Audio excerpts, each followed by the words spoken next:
Hello, everyone out there in Rumble X and YouTube land. Welcome back to Diego Knows. I, of course, am Diego. And today we're going to talk some more about Wicked. That's right, Wicked, your movie that you love so much. That's why you're watching this video, right? No, you're not. No, you're not. Okay, you're watching this video because you want to know what I think about Wicked, all right?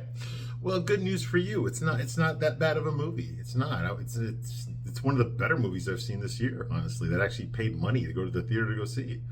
I took my son to go see it, okay? So they got my money already. Okay, I'm not trashing this movie and telling everyone don't watch it, because I did. There's some good things in this movie. There really is. Okay. Now what I do here is I give you a straight man's point of view. If you're easily offended, get out right now. Okay, because I am not going to censor myself. I'm going to tell you exactly what I think, and I'm going to talk to you the way I would talk to a guy.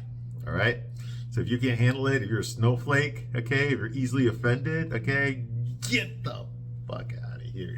Get out. All right, get out. Because I think what we need here is more truth telling. Okay, I think there's way too much politically correct stuff out there, and in real life, nobody's politically correct. Everyone has an opinion on something. Some you might agree with, some you don't agree with. It doesn't matter. We're all entitled to our opinions. Okay, and I think a lot of times, especially in the mainstream media, or even like those big YouTubers that you see, okay, a lot of you don't realize this, but they're actually paid to tell you that the movie's good. They're paid to do that. Now, not necessarily with money, because that's illegal, but they barter. They get favors. They get access. You ever notice that those guys that tell you, I'm not gonna name any names, okay, some big YouTubers, all right, you ever notice that when you watch their show again, and they tell you about a new movie, they're like, oh my God, it was so great. I love that director, and I loved it when he did this, and that actor is incredible. It's like they were in this, And then when you actually go spend your money to go see the movie, you're like, what the hell is this crap? This movie's terrible. This movie's an abortion. What the hell? Why is it that like 3 of the guys that I watch on YouTube, they all said this movie was great?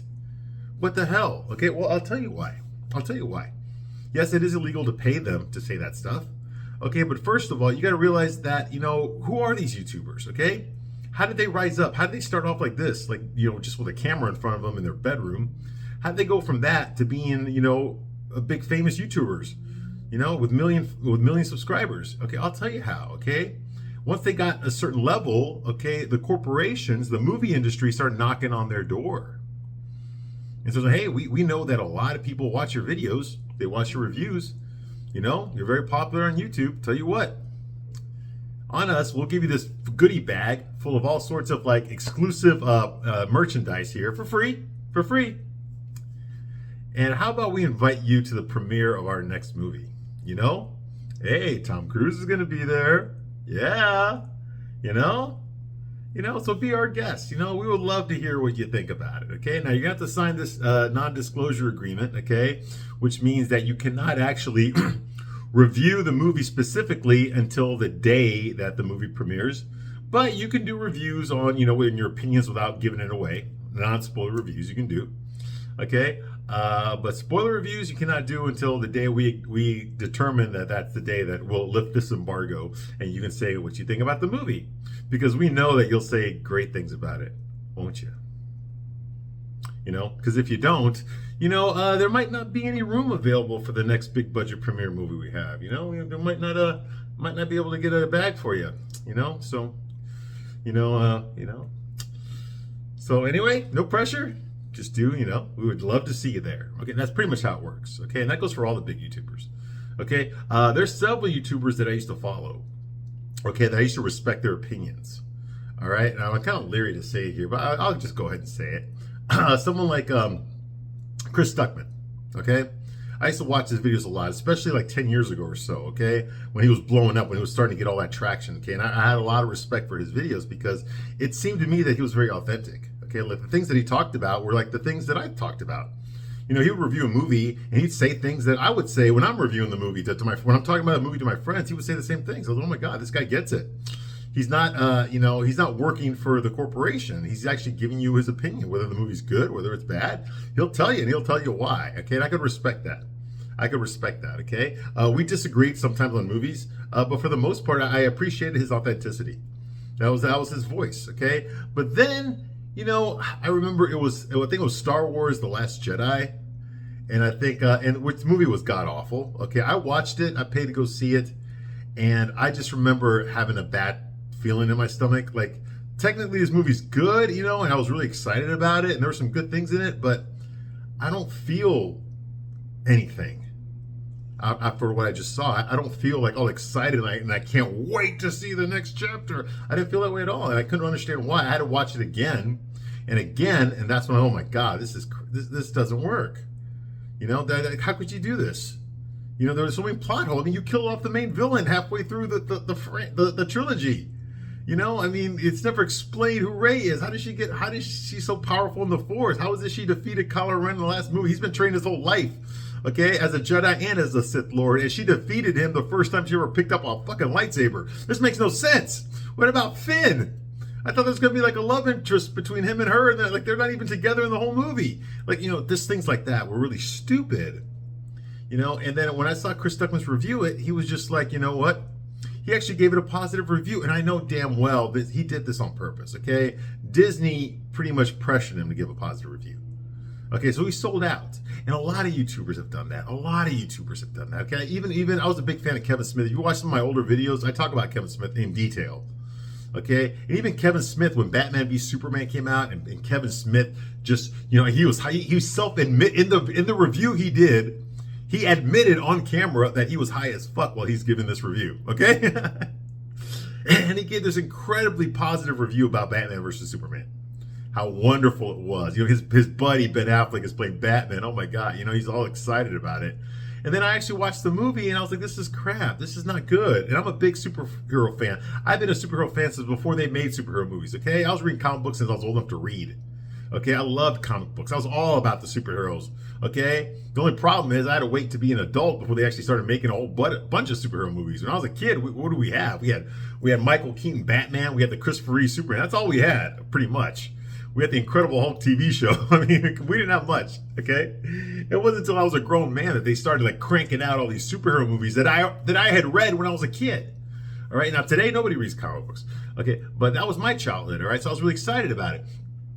And he was like that too. Kevin Smith was like that. And so I was excited to see Batman v Superman because the Avengers was doing incredible, you know, and the Marvel movies were hitting their stride. And then I saw it and I was like, what the hell is this? Like, what movie are you making here? Is this a Batman versus Superman movie? Because it looks to me like you're just remaking like the Dark Knight graphic novel. That's supposed to be like a 55-year-old Batman, a 60-year-old Batman. Okay, that's the costume he wears with those ears, you know, and the suit that he wore when he fought. That's from the Dark Knight Returns, when Batman's like 60 years old.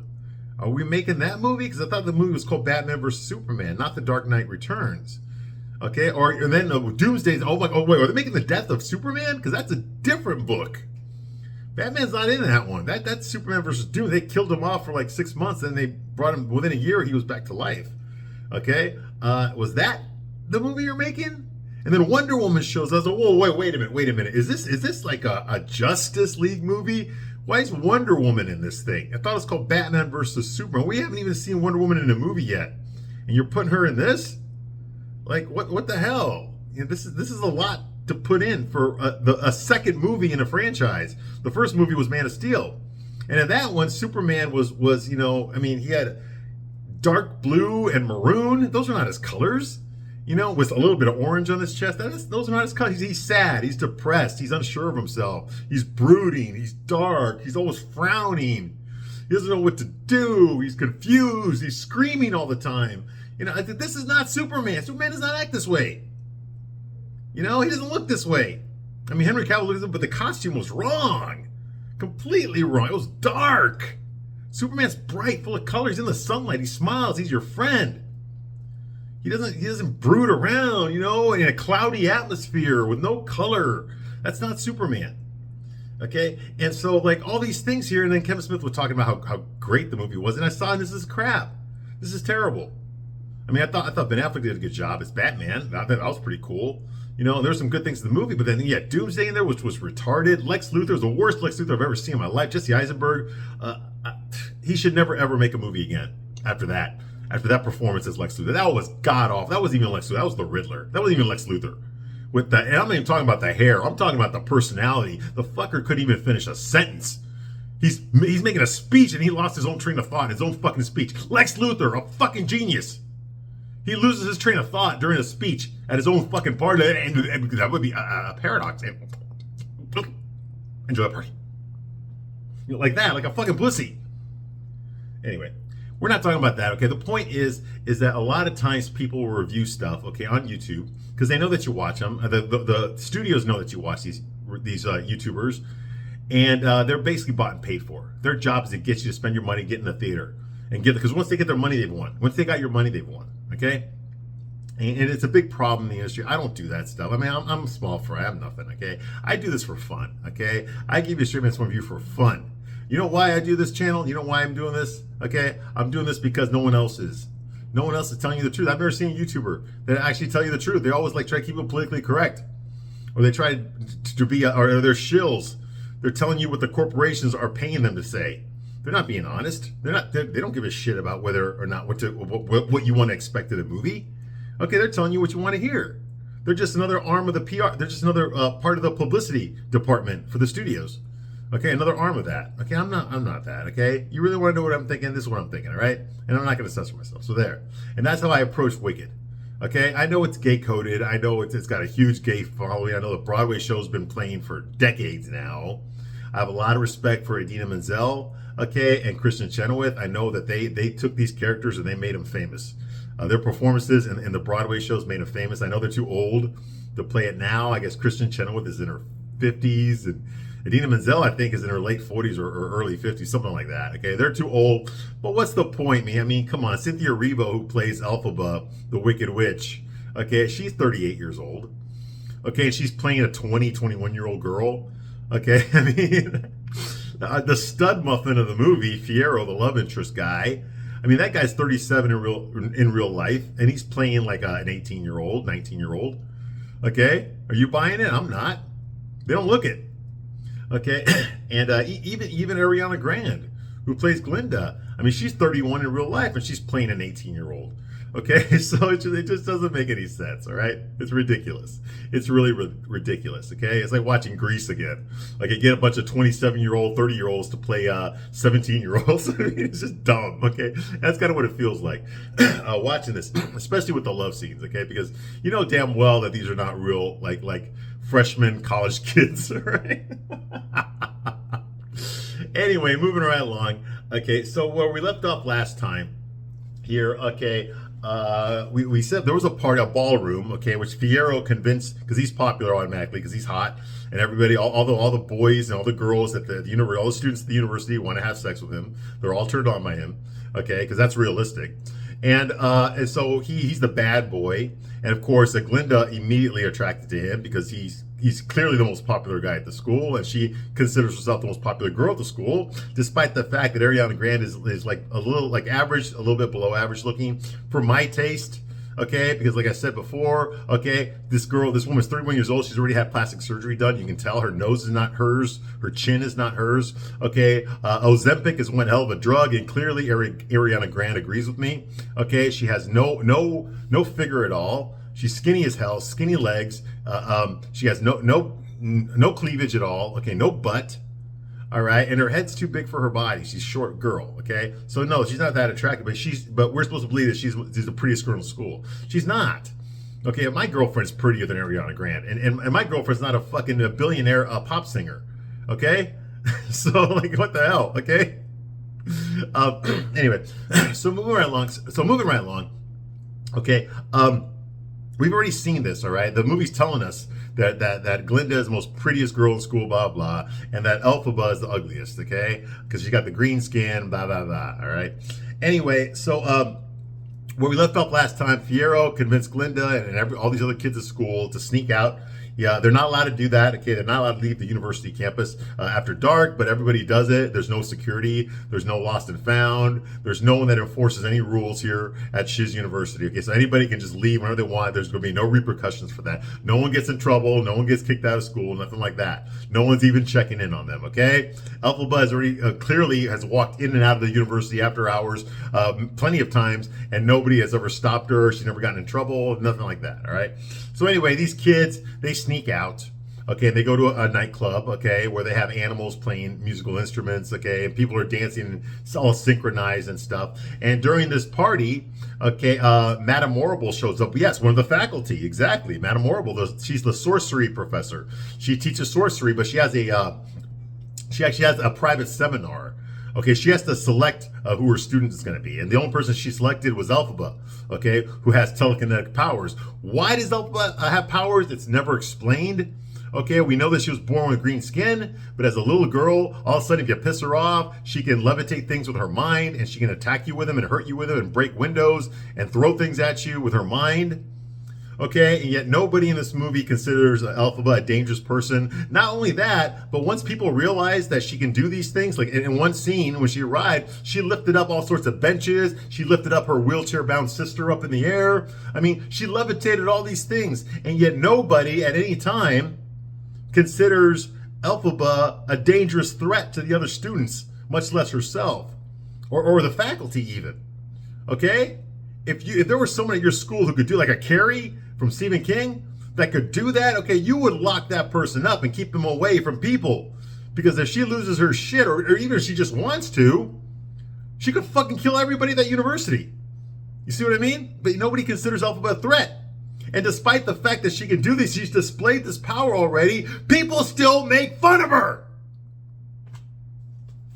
It's one thing, like I'm going to reference Carrie again, the Stephen King movies, 1976, Sissy Spacek played Carrie, okay? And that was a girl who has been bullied. She was unattractive. She was bullied. She was shy, insecure. Her mom was a psycho, okay? But she had telekinetic powers. The other girls made fun of her. The boys made fun of her, okay? Now, a character like that, finally, at the end of the movie, when they dropped pig blood on her, they played a practical joke on her, a really bad one, and they dropped pig blood on her after she had won prom queen. At the prom, she lost her shit. And she said, that's it.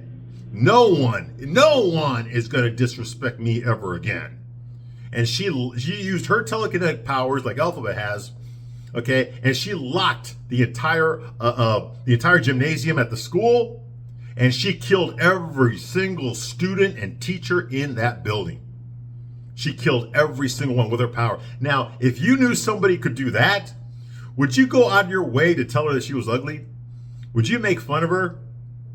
Would you make jokes about her like that? No, you wouldn't. You wouldn't, because you know what she's capable of. But yet nobody takes Elphaba's power seriously in this movie.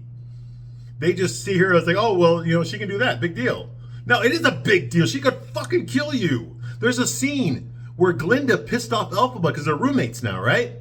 Not Glinda's choice, but they're roommates. There's a scene where Elphaba threw something through the damn through the balcony window and smashed the window with her powers. And Glinda was just like, what if she were to pick you up and throw you out the fucking balcony? She could do that too. You saw her pick up her fucking sister, and her sister was in a wheelchair. You saw how easy she threw her up in the air? You really don't think she wouldn't do that to you? You see what I mean? This is a girl that's been teased and bullied her entire life. Even her fucking dad didn't show her any emotional support. Didn't give her any love or nurturing at all. Her dad didn't even do that. Well, of course, it's not her real dad. But to Elphaba, that's the only dad she knows about. Okay, you see what I mean? This is a dangerous person, and nobody even considers that in this movie. All right. It's funny because that was the big threat in the Wizard of Oz movie, 1939, was everyone knew what a threat the Wicked Witch of the West was. They knew what she was capable of. Okay, they respected it. They didn't like it, but they respected her powers. They didn't want to fuck with her. Dorothy did not want to pick a fight with the Wicked Witch of the West because she knew that a Wicked Witch of the West could kill her just like that at any moment she wanted to. The only reason she didn't was because she needed those damn slippers. But you see where I'm going with this? Okay, the movie erases any sort of a threat that Elphaba might be to anybody there. Anyway, that's one of the biggest problems I have with the movie. Anyway, they tricked Glinda, gave Elphaba this the canonical hat, the brim hat, with the peak on it, the black brim hat, that Elphaba's famous for wearing. Well, it's Glinda that gives it to Elphaba to make fun of her, to ridicule her, because she got invited to the party.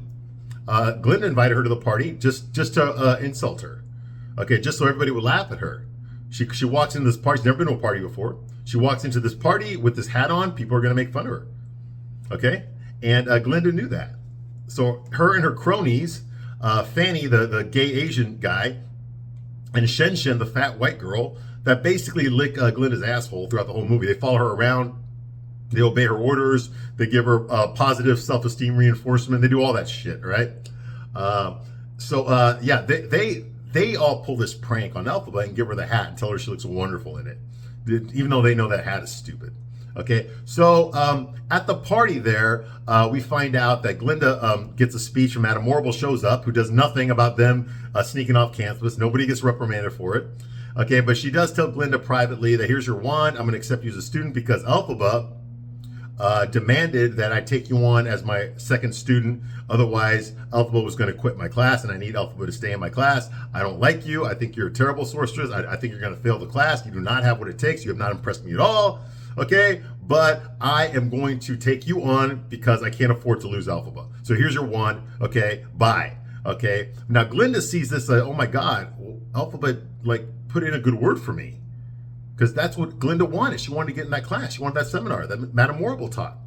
Okay, so now she realized that Elphaba is about to show up at this party, dressed in her, her old lady's black gown that women used to wear, that old ladies used to wear back like in the 1915, and her canonical brim hat, which is ugly as hell. Okay, but now she feels bad about this trick she just played on Elphaba, and Elphaba, of course, shows up.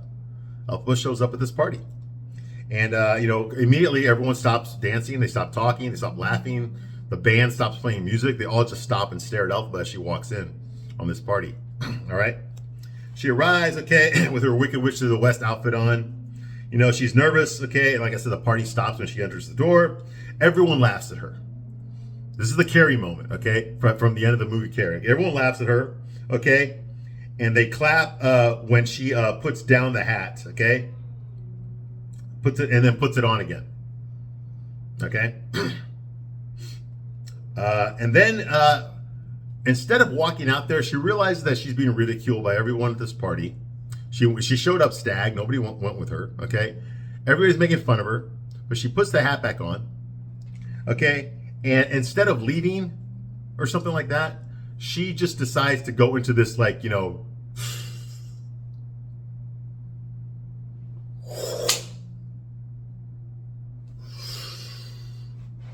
I'm like, what the fuck is going on here? Okay, listen, I went to the School of the Art Institute of Chicago, okay?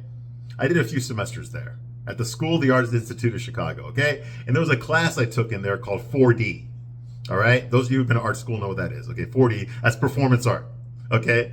This dance that she does is performance art. Okay, what is performance art? Okay, well, in this case, it's when you dance, but you fucking suck at it. But you dance anyway, and you consider that art, okay?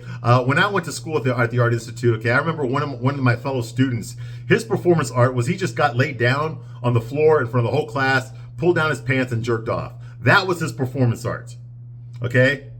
That's what it was, okay? That's what 4D is, okay? That's what Elphaba's doing right now. She's doing some stupid dance that means, with no music, that means nothing. It just makes her look weird because, she's dressed like the Wicked Witch of the West. She's got the brim hat on. And she looks ridiculous. Of course, everybody's making fun of her, but they don't say anything because they're just like staring at her like, what a weirdo, okay? And she just decides to do this dumb dance, okay? Now I can understand, hey, I dance around in private all the time, okay? When I'm here, I'll put on a disco song, like maybe like Groove Line by Heatwave. Y'all know that song, Groove Line by Heatwave, okay? All right, it's awesome disco, right? Like when there's no one around, okay, I'll blast that song and I'll just, I don't, because nobody's watching. You see what I mean? But what I'm not going to do is go to a nightclub where everyone from my school is there and there is no Groove Line song playing, and I'm just going to go into the... I'm not going to do that because I'm going to make a fool of myself. You see what I mean? And that's what Elphaba's doing right now. She's making a fool of herself, doing this dumb dance. Now, credit to Cynthia Erivo. Cynthia Erivo, if you look at the expression on her face, this is Elphaba's... What Cynthia Erivo is communicating here very effectively is that this is Elphaba's basically, I know you're making fun of me, but I'm not going to let you break me. You know, I know you think I'm ridiculous, you don't like me, but I'm going to dance anyway, okay, because I can't look any worse than I do right now, and I refuse to run out of here crying, because if I do that, that means that you win, okay, and I'm not going to let that happen. I'm not going to let anyone in here break me. I came here to dance, and that's what I'm going to do, whether you all think I'm cool or not. So, hey, I can get behind that. I understand why she's doing it. It just looks ridiculous. So anyway, so she goes into some 4D art school performance dance. It's called interpretive dance, what we called it at school. Interpretive dance. Okay, and Fiyero's there, and Elphaba and Fiyero and Glinda are talking to each other because they're both there. And Fiyero says that Elphaba doesn't care what other people think about her. Oh, because, you know, the whole point is that Fiyero's attracted to Elphaba. Okay, yeah. The super good looking, square jawed, chiseled features, ripped abs, 6'3", super rich prince, you know, who's single. Okay, and even though he's gay in real life, he's straight in this movie. He's the bad boy, Alpha Chad. Okay, who the hottest girl in school, and I use that term hot loosely because I'm referring to Glinda, is in love with him. Okay, that guy is secretly in love with Elphaba. Right? The ugliest girl at school. Sorry, a gay guy wrote this, okay? Literally, a gay guy wrote this. And the Broadway show, all right? That's why it's happening in the movie, okay? If I had written this, okay, Fiyero would not have gotten with Glinda or Elphaba. He actually would have gotten with a hot girl. But I didn't write this, okay? Anyway. So he tells Glinda Elphaba doesn't care what other people think. And Glinda says, yes, she does. She just pretends not to. Oh my God, I feel awful. You know, she does feel awful because, you know, she set up Elphaba to be ridiculed at this party. She's the one that invited her there. Okay, knowing that everybody would make fun of her. And gave her that awful hat, knowing that everybody would laugh at her. Okay, but now she feels guilty because Elphaba did something good for her. Got her into the sorcery class that she wanted. You know? So yeah, Glinda's not a total piece of shit. Anyway, and Nissa, of course, Nissa Rose, that is Elphaba's normal skin-colored, crippled younger sister, is embarrassed watching her sister up there, her older sister dancing like that. And she just wheelchairs her way out of there, okay? Glinda decides to go in there and join Elphaba. Now, this shocks everybody at the club, okay? She decides to go in there with Elphaba and do the interpretive dance as well, so that they're dancing as a duet. So she goes in there and does her, and tries to mimic Elphaba's movie. She's not doing this to mock Elphaba. She's doing this to let Elphaba know, okay, I'm not going to let you dance alone up here. I'm going to dance with you. Okay? And I thought that was kind of cool. This is the bonding moment, okay? Finally, Glinda realized that she's being an asshole. They hear this girl did something good, nice for her. Yeah, she's been a total bitch. And something inside of her that did not feel right. Okay, and she needed to make up for it. Okay, so she has a conscience. Okay, now Glinda doesn't realize this, but the reason Elphaba did that, put her in her seminar, in that sorcery seminar, is because it was Glinda that tricked this Munchkin idiot named Bach to ask out Elphaba's younger crippled sister, Nissa Rose. He asked her out because Glinda told her, oh, I would like you so much if only you would ask out that crippled girl there, because I know no one's going to ask her out. And how can you and I have any sort of fun when there's girls like that in the world that need someone to ask them out? You know, so he said, I'd do anything for you, Glinda. I'll ask her out. Now, Nissa Rose thinks that Glinda was being nice, that Glinda gave Bach the courage to ask out Nissa Rose, but that's not what happened, okay? Nissa Rose wanted to get rid of Bach because she knew that Bach liked her, and she definitely did not like him. Although in real life, they are together. They both left their spouses for each other. But in the movie, they don't like, Glinda does not like Bach, so she kind of like tricked him, okay?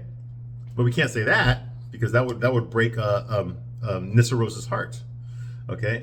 So anyway, and Elphaba said like, oh, well, you know, Look how happy my sister is to go on a date. You know, I owe Glinda something because what Glinda did was wonderful for my sister. You know, that's why she did it. But Glinda doesn't know that. All Glinda knows is that she's been a bitch to Elphaba this entire time. and now everyone's making fun of her. So she's going to try to make it right. She's going to jump in there and dance with Elphaba, and I thought that was kind of cool. All right. Okay, so that's going on here. She joins in the dance. Okay, they dance together. They do a duet dance, and by the end of the dance, Elphaba is crying. She starts crying during the dance when she realizes that Glinda is dancing with her. I think because this is the first time anyone's ever danced with her, even though it's just a platonic girlfriend. You know, I think she's not used to anyone dancing with her. You know, so I kind of like Cynthia Erivo. She's a great actress. Okay, she really pulled it off. She really sold me on Elphaba's vulnerability. She really did. Okay, so she did a great job there. Okay, Cynthia nailed it completely. This performance, she really nailed it. Okay, everyone else, okay, starts dancing in there as well. Okay, and by the end of the song, by the end of the dance, Glinda hugs Elphaba. They hug each other because they're friends now. Okay, this is how they become friends. All right, and they decide to run off together. Okay. And Fiyero watches them leave together, holding hands. They leave together. You would think it's some lesbian stuff. We know they're not lesbians, okay? Even though Cynthia Erivo is in real life, we know that the characters are not lesbians, okay? So they run off and leave the ballroom, okay? Leaving Fiyero there. Why? Because women don't need no man. So they just fucking leave him there, okay? And because Fiyero is internally a beta male bitch, he just like lets it happen. He doesn't give a fuck. Although a real man would just find another girl at this ball and fuck her. Anyway, you can't show that, right? Okay, because that would be disgusting for Jonathan Bailey, the actor, to actually kiss a beautiful woman. Ugh. Anyway, so they don't need a man. So back at the dorm room that they're sharing, because they are roommates. Okay, back in the room. Okay, they act like slumber party sisters. Okay, now they're bonded. Okay, they're joking around, jumping up and down the bed, gossiping. Okay, they're not like antagonists anymore. Okay, and like I said, they're slumber party sisters now. Okay, and Glinda is shocked that Elphaba has never been to a party before. Okay, and they exchange secrets. They decide to play a game. Let's tell each other secrets. All right. So Glinda reveals that her secret is that Fiyero is going to marry her. Okay? Fiyero is going to marry her. That's her secret. And Elphaba says like, oh, so what, he already asked you? And she's like, no, he hasn't asked me. He doesn't know it yet. But he will. Okay? That's her secret. Okay? And she grabs she asks Elphaba about, there's this green tiny little medicine bottle that Elphaba keeps under, it's empty, that Elphaba keeps under her pillow. And so Glinda wants to know what the hell this little empty medicine bottle is. Okay, well, we know what it is. There was some green liquid in there. I guess it was some sort of alcohol or something. Okay, because the night that Elphaba's mom cheated on her husband with the wizard, okay, Oscar Diggs, the wizard, okay, he was drinking that stuff and she was drinking it too. So they made him get drunk. Now in the book, this was basically it was a roofie. Okay, it was a Rohypnol. Okay, so that's how he had sex with Elphaba's mom in the book. Is he roofied her? Okay, took advantage of her or whatever. She drank it and it made her really horny or something, and he fucked her and got her pregnant. Okay, also because that liquid was also the reason why Elphaba was born green skin. Okay, now Frexbar, the governor of Munchkinland, okay, he is unaware of any of this. He had no idea that his wife was fucking another guy behind his back. He actually thought that he was Elphaba's biological father, okay? And he was scared to death that their second kid was going to look like Elphaba, okay? So he made his wife eat all this white milk powder, white milk flowers, okay? In the hopes that their next baby would be born with normal skin. Unfortunately, the baby came out premature, and so because the baby had little legs, Nessa Rose was born crippled, okay? And not only that, but that white flower stuff, okay, also killed the mom, okay? So Elphaba's mom died giving birth to Nissa Rose, okay? And it's for that reason also that Frexbar does not love his oldest daughter, Elphaba, okay? He might suspect that it's not his kid, but we don't know. We do know that he's disgusted by the fact that she has green skin, okay? But he does adore Nissa Rose, though. He does adore Nissa Rose.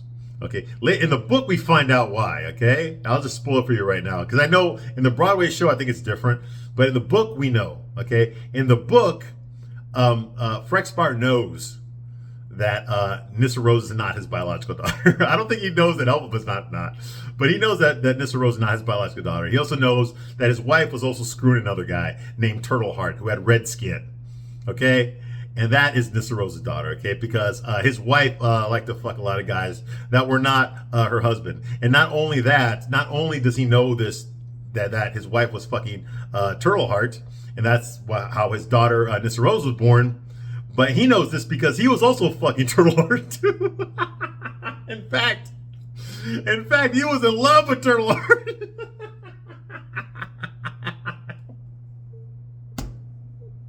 I'm not making this up. Okay, yes.